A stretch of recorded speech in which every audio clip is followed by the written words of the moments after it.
Assalamualaikum warahmatullahi wabarakatuh. Waalaikumsalam warahmatullahi wabarakatuh. Alhamdulillah hamdan katsiran thayyiban mubarakan fih. Asyhadu an la ilaha illallah wa asyhadu anna Muhammadan abduhu wa rasuluh, amma ba'du.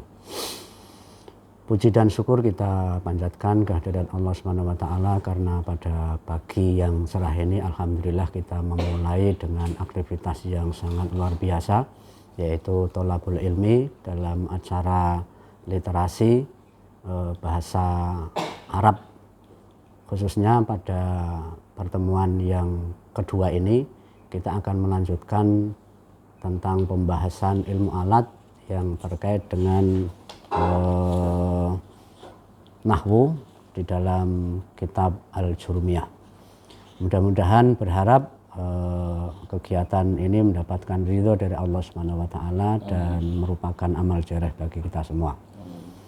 Tentu tidak lupa sholawat dan salam semoga terlimpahkan kepada baginda Rasulullah Muhammad Sallallahu Alaihi Wasallam, para keluarga, para sahabatnya, dan mudah-mudahan kita semua termasuk menjadi umat yang beruntung mendapatkan syafaatnya di yaumil akhir nanti. Bapak dan Ibu guru serta para siswa sekalian, keluarga besar SMA Muhammadiyah 2 Yogyakarta. Pada pertemuan yang lalu kita sudah mengenalkan terkait dengan narasi yang pertama, yaitu al-kalamu huwa al-lafzu al-murakkabu al-mufidu bil wad'i. Jadi kalam itu kalau dalam bahasa Indonesia, bahasa kita itu adalah kalimat. Nah, kalam itu adalah lafadz. Lafadz itu kalau dalam bahasa kita adalah kata. Lafadz al-murakkabu yang tersusun, al-mufidu yang berfaedah, bil wad'i dengan suatu tujuan. Artinya yang namanya kalam itu atau suatu kalimat itu adalah susunan kata-kata yang terdiri dari subjek dan predikat. Ya, terdiri dari subjek dan predikat, minimal terdiri dari subjek dan predikat. Kemudian kalimat itu atau kalam itu berfaedah, artinya suatu susunan dari dua kata minimal itu ya, itu mempunyai faedah itu maksudnya ada makna di situ, ada makna. Jadi tidak hanya tersusun dari dua kata saja, umpamanya perpustakaan jalan, ini kan dua kata, tapi kan di situ tidak ada makna itu ya, tidak ada mufidah, tidak ada manfaatnya. Artinya kalau perpustakaan jalan itu kan maksudnya apa kan tidak diketahui. Tapi kalau kemudian perpustakaan itu bagus, nah itu kan menunjukkan bahwa perpustakaan di SMA Muhammadiyah 2 Jakarta itu bagus namanya. Itu kan ada makna, ada mufid di situ. Kemudian kalimat itu juga ada tujuannya gitu loh. Tujuannya apa? Ya memberi informasi gitu ya, atau memberi perintah atau yang lainnya. Yang jelas suatu kata atau suatu kalimat atau kalam itu adalah suatu susunan kata-kata yang terdiri dari subjek dan predikat dan mempunyai makna dan tujuan gitu ya. Kemudian kita lanjut kepada narasi yang berikutnya, yaitu wa aksamuhu salasatun, dan adapun bagian-bagian kalam itu ada 3. Sudah ketemu di halaman berapa ini? Wa aksamuhu salasatun, dan bagian-bagian kalam itu ada 3. Jadi kalau tadi kalam itu adalah susunan kata-kata yang minimal ya ada 2 kata, subjek predikat, kemudian mempunyai tujuan dan makna. Nah, kalau kemudian dikuliti lagi, diperjelas lagi, didetailkan lagi, kalam itu mempunyai 3 bagian. Jadi kalam itu mempunyai 3 bagian. Yang pertama adalah ismun. Ismun itu artinya kata benda. Sudah ketemu? Wa aksamuhu salasatun. Halaman 12. Halaman 12. Ismun yang pertama adalah ismun, kata benda. Wa fi'lun dan fi'il. Fi'il itu artinya kata kerja. Ismun kata benda, fi'lun kata kerja. Wa harfun dan huruf. Harf, huruf. Ja'a yang datanglah, yang telah datanglah huruf itu limaknan untuk memberi makna. Coba kita lihat di penjelasannya ya. Jadi yakni yang di bawahnya itu di bawah garis anna ajza'ul kalami, karena anna berarti ajza'al ya. Anna ajza'al kalami, sungguh bagian-bagian kalam allati yang ya ta'allafa minha, yang ditulis ya dari kalam itu salah satu aksamin, yaitu ada 3 bagian. Al-awalu yang pertama adalah al-ismu, kata benda. Al-ismu kata benda. Nah, kata benda itu apa? Isim itu apa? Wahuwa kalimatun dalat ala maknan fi nafsiha. Kata benda itu, isim itu adalah suatu kalimat dalat yang menunjukkan ala maknan, atas makna, fi nafsiha, pada dirinya, pada diri kalimat itu, walam taktaron dan tidak beriringan bizamanin dengan waktu, wad'an sebagai tujuannya.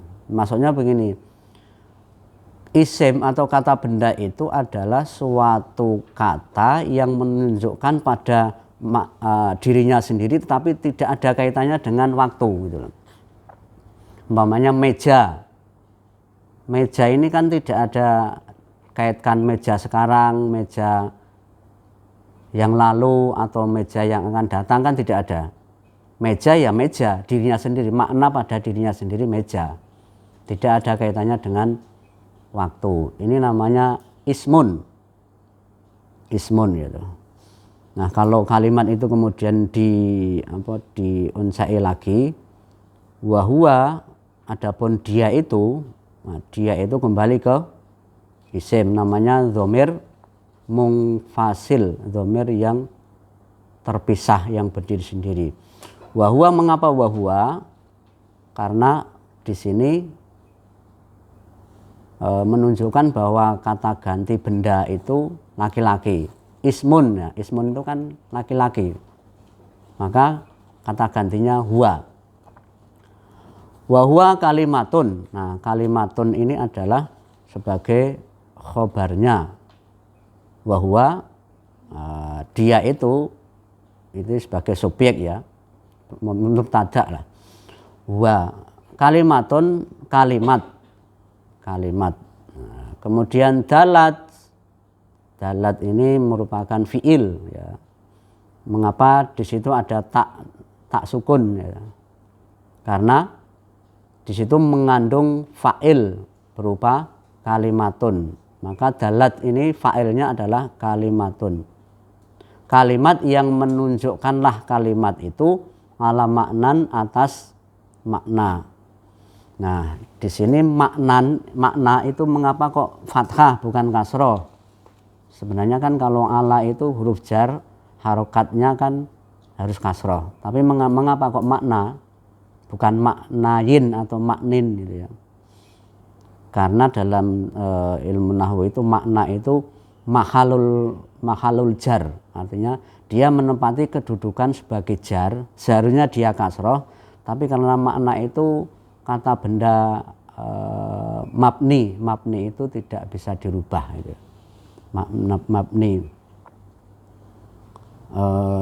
jadi fi nafsiha, di dalam dirinya, walam taktaron. Nah, ini ada lam penjazm ya. Lam penjazm itu harokat terakhir harus sukun. Walam taktaron, dan tidak beriringan bizamanin, dengan zaman atau waktu. Wat'an tujuannya, sebagai tujuannya. Contohnya begini, ka zaidin. Nah, di situ tidak ada harokat ya, dun atau dan atau tin. Tapi kalau melihat diawali dengan ka, ini kan termasuk huruf jar, maka zaid menjadi zaidin. Nah, meskipun tidak ada harokat kasroh ya, di situ pasti zaidin karena ada huruf jar ka. Seperti zaidin, kemudian wa ana, saya, wa hadza, dan ini. Nah, ini merupakan contoh dari ismun atau kata benda, karena zaidin ini suatu kata yang bermakna untuk dirinya sendiri, tidak ada kaitannya dengan waktu. Kemudian ana, saya, ini juga tidak ada kaitannya dengan waktu gitu. Hadza isim isyarah, ini gitu. Ini contoh dari ismun atau kata benda. Asani, yang kedua, bahwa kalam itu bagian-bagiannya ada yang disebut dengan al-fi'lu, fi'il, kata kerja. Jadi fi'il itu kata kerja. Nah, kata kerja itu apa? Wa huwa kalimatun dalat ala makna fi nafsiha.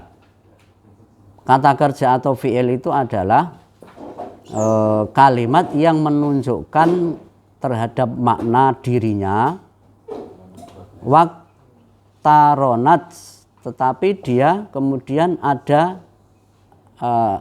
berkaitan atau beriringan bizamanin, dengan waktu, wat'an sebagai tujuan atau penjelasannya. Jadi kalau isim tadi itu tidak ada kaitannya dengan waktu, tetapi kalau fi'il, kata kerja, itu ada kaitannya dengan waktu. Jadi umpamanya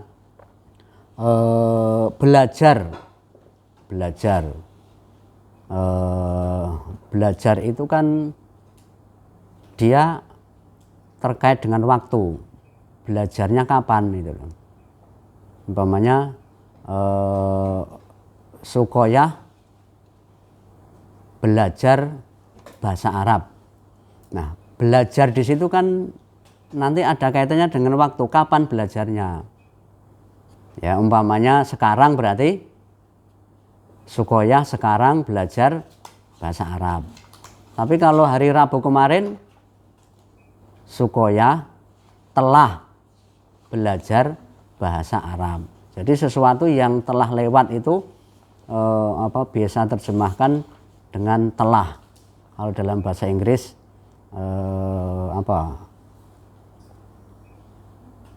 past continuous ya, past tense. Kalau sedang continuous tense ya, continuous. Jadi sedang berlangsung. Jadi fi'il itu adalah suatu kata yang ada kaitannya dengan zaman atau waktu, baik waktu sekarang maupun waktu yang akan datang atau telah berlalu. Kalau sekarang berarti sedang belajar pakai waktu sekarang. Nah, contohnya di sini ada ya ini ya. Wa in dalat tilkal kalimat ala zamanin madzin, dan jika kalimat itu menunjukkan kepada waktu madzin yang lalu, fahia, maka dia hiya. Mengapa kok hiya bukan huwa? Karena hiya ini sebagai dhamir perempuan, kembalinya ke kalimat. Gitu. Kalimat yang menunjukkan waktu yang lalu, fahiyya maka dia itu al-fi'lu, fi'il al-madhi, namanya fi'il madhi. Jadi kalimat yang menunjukkan waktu lampau itu disebut dengan fi'il madhi. Nahu koma, contohnya koma, koma telah berdiri. Jadi ini contoh fi'il madhi itu koma. Kalau dalam ilmu tasrif biasanya fi'il madhi itu harokatnya fathah semua, tidak ada dhammahnya. Gitu. Kalaupun ada nanti kasroh, tapi kasrohnya di tengah. Jadi ada fa'ala, ada fa'ila, ada fa'ula. Jadi kalau nanti ilmu tasrif mungkin yang dari pondok masih ingat ya. Jadi yang wazan fa'ala itu biasanya fa'ala yaf'ulu, fa'lan fa'ilun maf'ulun, uf'ula taf'ul, maf'alun maf'alun, mif'alun mif'alatun. Kalau diterapkan dalam kalimat nasoro yang suruh, nasron nasirun mangsurun, ungsur la tangsur, mangsorun mangsorun, mingsorun mingsorun, mingsorotun. Kataba, kataba yaktubu katban katibun maktubun, uktub la taktub, maktabun maktabun, miktabun miktabun, miktabatun. Tapi ada yang fa'ila, fa'ila. Contohnya apa fa'ila itu? Hasiba yahsabu, hasban hasibun maksubun, ihsab la tahsab, maksabun maksabun, misabun misabatun. Fa'ila itu. Alima, alima ya lamu ilman, alimun maklumun, iklam la ta'lam, maklamun maklamun, mi'lamun mi'lamatun. Itu fi'il madhinya fa'ila. Tapi ada yang fa'ula dhammah. Jadi cirinya fi'il madhi itu kalau enggak a'a'a, a'i'a, a'u'a, fa'ula, fa'ula, fa'ula yaf'ulu, fa'lan fa'ilun maf'ulun, uf'ula taf'ul, maf'alun maf'alun, mif'alun mif'alatun. Kalau diterapkan dalam kata ya hasuna ya sunu, hasuna yaksunu, husnan hasinun maksunun, uksun la taksun, maksonun maksonun, miksonun miksonun, miksonotun. Nah itu. Jadi ciri fi'il mudhari, sehingga ketika fi'il madhi ya, maaf. Sehingga ketika ada lafadz fi'il mudhari meskipun tidak ada harokatnya kita bisa membaca. Ini apa namanya? Fa'ula atau fa'ala atau fa'ilan. Ya, tapi kemudian koma di sini kebetulan yang menjadi contoh adalah fi'il kata kerja yang di situ ada huruf yang mati. Aslinya kan kowama ya. Tapi kalau orang Arab itu membaca kowama itu kesulitan, maka kemudian wawunya menyesuaikan dengan harokat sebelumnya menjadi koma, karena fathah menjadi koma, jadi alif. Koma yakumu, qauman, qaimun, makumun, kum la takum, namanya gitu ya. Makomun makomun, mikomun mikomatun. Wa in dalat, dan jika kalimat fi'il madhi, fi'il itu menunjukkan ala zamanin, atas waktu, yahtamilul hal, waktu yang yang merupakan kondisi sekarang. Hal itu kan kondisi sekarang. Wal istiqbal, dan yang akan datang. Jadi kata kerja yang menunjukkan waktu sekarang dan waktu yang akan datang, fahiyya maka dia itu, maka kata kerja itu disebut al-fi'lu al-mudhari'u disebut dengan fi'il mudhari'. Jadi fi'il mudhari' itu kata kerja yang waktu pelaksanaannya adalah sekarang dan akan datang. Jadi mulai sekarang dan akan datang, akan dilakukan, itu fi'il mudhari'. Sedang dilakukan dan akan dilakukan. Maka kajian literasi bahasa Arab pada hari ini menggunakan kata kerja fi'il mudhari'. Yadrusu, yadrusun, nadrusu, kita sedang belajar. Fi'il mudhari'. Jadi kata kerja yang menunjukkan waktu sekarang dan akan datang. Nahwu contohnya yakumu. Yakumu. Kalau tadi koma itu telah berdiri, tapi kalau fi'il mudhari' itu harokatnya biasanya dhammah. Yakumu. Biasanya antara harokat terakhir dan tengah itu dhammah. Biasanya diawali dengan ya. Yakumu. Qoma yakumu. Qoma yakumu. Di situ ada ya-nya. Sedang berdiri. Wa in dalat ala thalabi syai'in, dan jika kata kerja itu menuntut ala thalabi syai'in, menuntut sesuatu fil mustaqbal, di dalam pekerjaan yang akan datang, maksudnya yang akan dilakukan, minta dilakukan gitu ya, maksudnya itu. Fahiyya, maka dia itu fi'lul amri, disebut dengan fi'il amr. Fi'il amr, amr itu perintah, kata kerja perintah. Jadi kalau suatu kata kerja itu menuntut untuk dilakukan, maka dia disebut dengan fi'il amr. Nah, coba dari awal gitu. Kata kerja itu ada 3 terkait dengan waktu.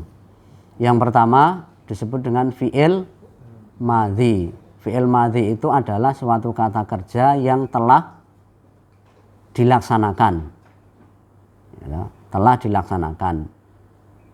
Zahaba, telah pergi. Ya, zahaba, telah pergi. Qoma, telah berdiri. Akala, telah makan. Syariba, telah minum.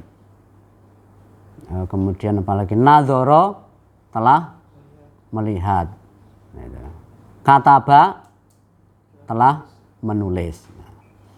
Kemudian yang kedua fi'il mudhari'. Fi'il mudhari' itu kata kerja yang akan dilakukan dan sedang dilakukan. Contohnya ya, sedang belajar. Yadrusu, akan masuk kelas.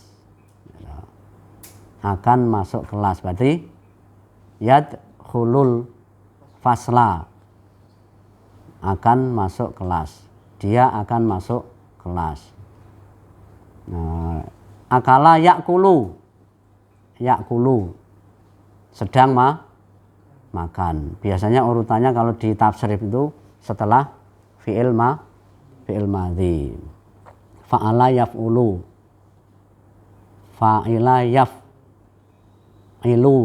Fa'ala yaf'alu. Fa'ula yaf'ulu. Tapi cirinya biasanya ada ya-nya itu ya, ada ya. Kemudian harokatnya dhammah. Ini fi'il mudhari'. Contohnya tadi yaqumu. Kemudian yang ketiga fi'il amr. Fi'il amr itu kata kerja perintah. Jadi yang mengatakan itu minta agar melakukan sesuatu. Contohnya apa? Kum. Kalau koma tadi fi'il madhi, yaqumu fi'il mudhari', fi'il amrnya kum. alifnya hilang, wawunya hilang karena itu huruf ilat. Huruf ilat itu kalau masuk pada fi'il amr ya hilang, jadi kum. Qoma yakumu kum. Qoma yakumu kum. Qoma telah berdiri, yakumu sedang berdiri, kum berdirilah. Berdirilah. Jadi itu kata kerja. Kemudian yang ketiga, sebelum yang ketiga, coba Ustadz Husnuddin bisa menyebutkan 3 kata kerja atau fi'il.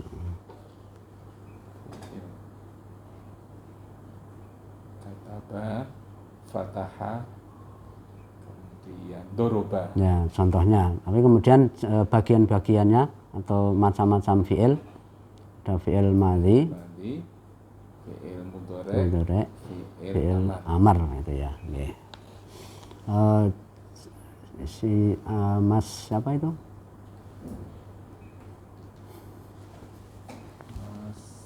Ya. Mas siapa? Yazid.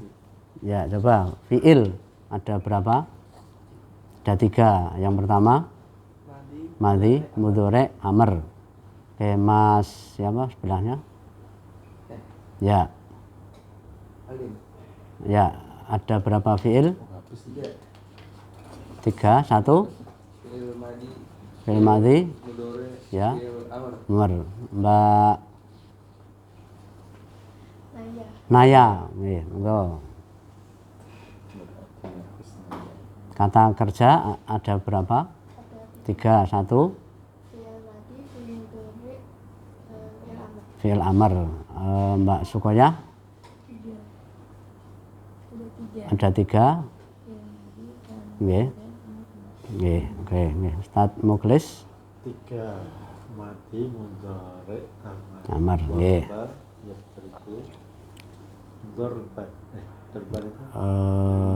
Dzaraba yadrubu idrib. Nggih. Oke, nggih. Masdar dorban nggih. Nggih, oke. Jayid Zidan, semuanya bisa menangkap pembahasan ini. Kemudian asalis yang ketiga, asalisu adapun yang ketiga itu lil harfin, huruf. Ini ada alnya ya. Al harfu ya. Ini hilang alifnya. Al harfu, huruf. Huruf itu apa? Huruf itu adalah wahuwa, dan adapun huruf itu kalimatun, suatu kalimat, suatu kata maksudnya ya, kata di sini. Dalat yang menunjukkan ala makna fi ghairiha. Makna yang tidak masuk di dalam tadi isim dan fi'il. Jadi keluar dari isim dan fi'il. Jadi huruf itu adalah suatu kata yang keluar dari fi'il dan isim gitu ya. Jadi bukan termasuk isim dan fi'il. Seperti ila, ke, hal, apakah, lam, belum atau tidak. Jadi haraf itu seperti sisipan ya. Kalau dalam bahasa Indonesia sisipan ya. Ya, yang kemudian waqaluhu ja'a li ma'nan, yang tujuannya huruf itu adalah telah didatangkan li ma'nan, untuk memberi makna. Untuk memberi makna. Contohnya umpamanya Ustadz Husnuddin pergi ke masjid. Berarti al Ustadz Husnuddin yadhabu ilal masjid. Ila, di situ ada ila. Itu untuk memberikan makna. Kalau nggak ada ila, Ustadz Husnuddin pergi masjid. Nah, kan maknanya jadi nggak sempurna itu. Ustadz Husnuddin pergi masjid. Naya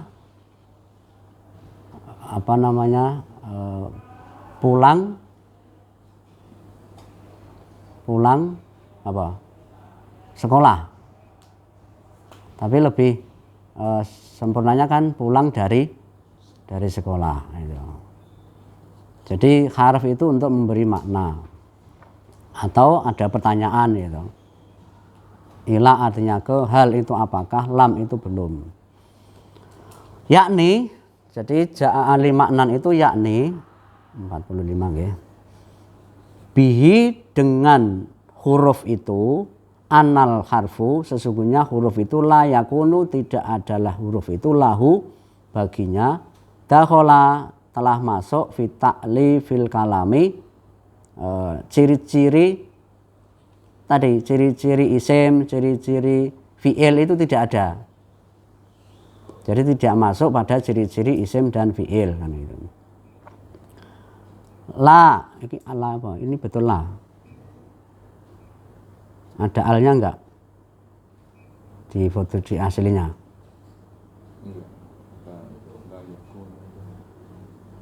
Idza kana lahu maknan, apabila la masuknya itu tidak ada makna.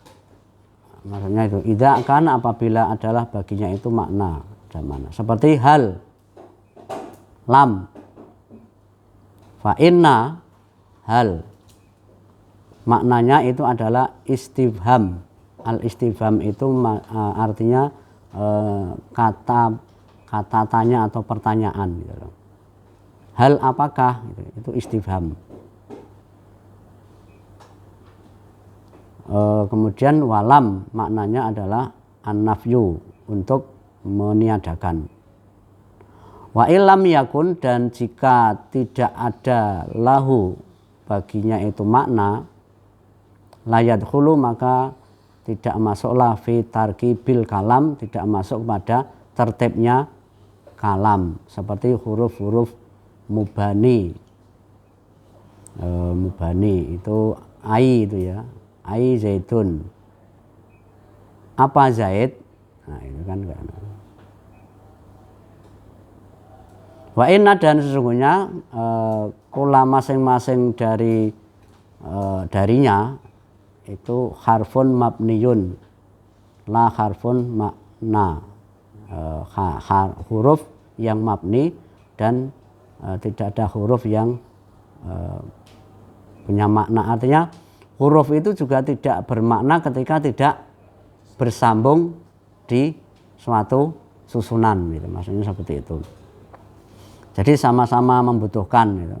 Suatu kalimat itu ada yang tidak sempurna kecuali ada huruf, tetapi huruf itu juga tidak akan punya makna kecuali ketika dia dimasukkan dalam suatu kalimat gitu ya, suatu kalimat. Jadi itu terkait dengan bagian-bagian kalam. Jadi ketika kita menyusun suatu kalimat, maka di dalam kalimat itu terdiri dari kata-kata. Ya, kata, ada yang kata itu berupa kata benda, ada yang kata kerja, ada yang huruf. Jadi terdiri dari 3 itu, minimal 2, ada isim, ada fi'il. Kalau isim dan fi'il contohnya apa? Isim dan fi'il contohnya koma zaitun, koma fi'il, zaitun isim ya. Atau terdiri dari 2 kata benda, contohnya apa? Zaitun qaimun, zaid itu berdiri, orang yang berdiri. Al-maktabatu kabiratun, perpustakaan itu besar. Nah, ini kan 2 kata benda. Tapi kadang-kadang juga ada harfnya, ada kata kerjanya, ada kata bendanya, ada hurufnya. Contohnya apa? Contohnya apa? Contohnya Ustadz pergi ke madrasah. Al-ustadzu yadhabu ilal madrasati. Di situ ada ustadz kata benda, yadhabu kata kerja, ada ila harf. Nah, itu namanya kalimat, atau kalau dalam bahasa Arab kalam, kalau dalam bahasa Indonesia kalimat. Jadi kita membahas bentuknya dulu, kalimat dulu. Jadi kalimat itu adalah susunan dari kata-kata yang mempunyai makna dan tujuan. Minimal terdiri dari 2 kata, minimal tersusun dari 2 kata. Ya, 2 kata itu harus terdiri dari subjek atau predikat, harus bermakna. Perpustakaan sumur, nah itu tidak merupakan kalam, bukan merupakan kalimat karena tidak bermakna. Perpustakaan sumur, apa hubungannya kan gitu. Nah, jadi meskipun 2 kata, tetapi kalau tidak bermakna bukan disebut dengan kalimat, gitu ya. Bukan disebut dengan kalam.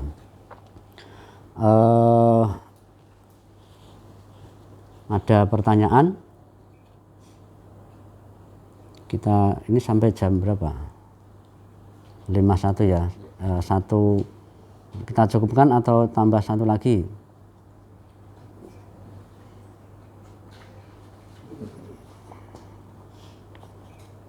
Oke, coba kita 1 lagi ya. Nah, kita masuk kepada ciri-ciri isim. Maksudnya ketika kita membaca Arab gundul seperti ini, nanti meskipun kita tidak tahu artinya itu kita bisa mendeteksi ini kata benda. Nah, ya.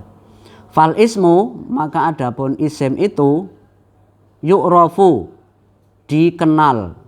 Yu'rafu dikenal itu diketahui, bil khafdhi, dengan adanya huruf khafdhi itu huruf jar, wa tanwini dan harokat tanwin, wa dukhulil alifi dan masuknya alif, wal lami dan lam alaiha atas kata itu.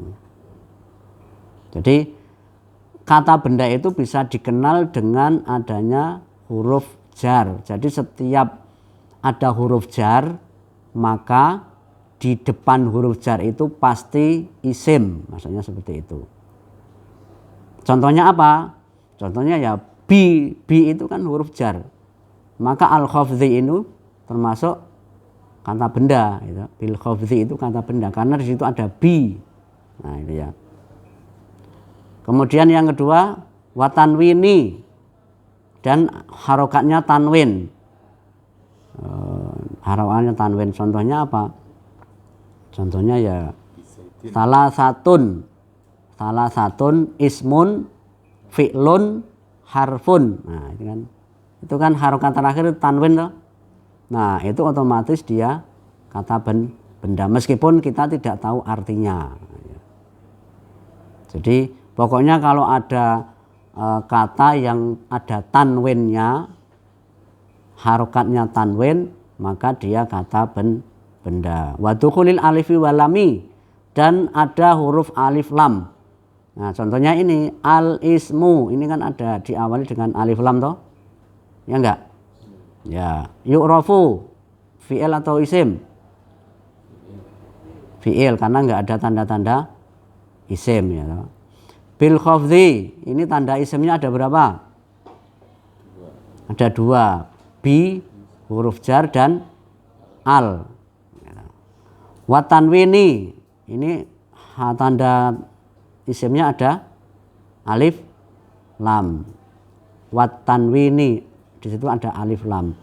Wa dukhulil alifi, alif itu juga ada al. Wal lami juga al. Nah, jadi ciri-ciri kata benda itu yang pertama huruf jar, diawali dengan huruf jar. Yang kedua diawali dengan huruf alif lam. Yang ketiga harokat terakhir tanwin ya. Wa huruf khafdhi, dan huruf khafat atau huruf jar itu wahya, dan dia itu adalah min, ila, an, ala, fi, waruba, walba, walkaf, walam. Nah, ini termasuk huruf jar. Jadi nanti kalau ada min, minal jinnati, berarti al jin itu kata benda karena ada min.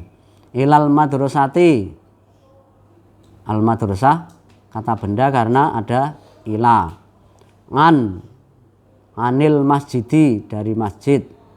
Ngan itu merupakan kata benda. Alal maktabi, di atas meja. Di atas meja. Wafi, dan di dalam. Wafil maktabati, dan di dalam perpustakaan. Fi itu juga merupakan. Waruba walba, ba itu maksudnya billahi, biasanya pakai huruf dengan gitu. Bi bisa dengan. Walkaf itu seperti. Walam, dan lam itu biasanya li, maksudnya li itu, li milik, untuk milik. Kemudian ada juga wa huruful qasam. Huruf qasam itu huruf sumpah maksudnya. Huruf sumpah itu ada 3. Yang pertama al wawu, wal ba'u, wa ta'u. Umpamanya wallahi. Mengapa kok wallahi itu kasroh? Nanti bisa membedakan wawu atop dengan wawu sumpah. Itu bedanya. Kalau wawu atop itu bisa wallahu ala kulli syai'in qadir, dan Allah itu berkuasa atas segala sesuatu. Tapi kalau wallahi kasroh berarti itu sumpah. Demi, wawunya diartikan demi Allah. Wallahi, kamu melihat teman saya enggak? Tidak, wallahi kan. Biasanya orang kan sering membaca itu. Wallahi, mengucapkan wallahi, demi Allah saya tidak melihat. Taullahi juga, billahi juga. Jadi itu sumpah. Nah, ada sumpah. Ya? Demi kamu. Demi kamu, sumpah bukan? Itu pernyataan ya. Pernyataan pernyataan konsisten termasuk sumpah ini. Sumpah kayaknya bukan ya. Itu pernyataan saja. Kesetiaan itu loh. Tapi kalau demi Allah pakai wallahi, taullahi, billahi. Oke, mungkin itu saja sementara untuk kajian kali ini, sampai kepada keterangan tentang isim dan tanda-tanda isim. Nah, mudah-mudahan punya gambaran meskipun sedikit terkait dengan ilmu nahwu dan susunan di dalam kalimat. Nanti lama-lama juga bisa sendiri otomatis itu ya, kalau kemudian kita belajar tahap demi tahap. Kurang lebihnya minta maaf. Kita akhiri dengan mengucapkan alhamdulillah. Alhamdulillahirabbil alamin. Assalamualaikum warahmatullahi wabarakatuh. Waalaikumsalam warahmatullahi wabarakatuh.